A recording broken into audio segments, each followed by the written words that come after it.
here's the remote, central lock. Okay,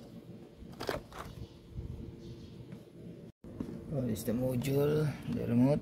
So only for lock and unlock, then the light, so no more.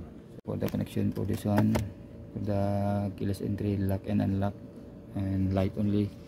So here's the simple connection. So the red connect to the positive, black connect to body ground, the purple connect to the cluster of the light, left and right, and the brown and yellow connect to the lock and unlock, going to central module of this GMC for central lock. So here's the light. Okay, so let's turn on.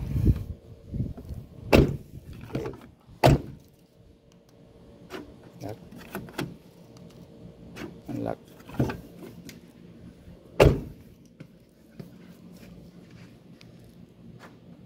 Unlock.